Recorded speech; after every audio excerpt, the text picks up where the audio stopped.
那像那个鱼腥草茶那个鱼腥可以喝吗？草也很好哈，只嘿，是鱼腥草呢，因为最近这段时间，缺货。诶、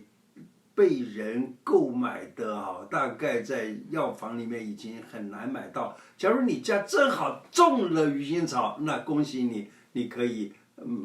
拿这个鱼腥草来泡茶喝，倒是非常不错的。那像那个之前我们有介绍说紫苏薄荷，那个也可以继续紫苏喝，薄荷也是一样，现在在药房里面可能你不买不一定还用原来以前的那个价格可以买到很多这些东西了，所以呢，你能买到那就买到，假如买不到的话，现在来种还来得及。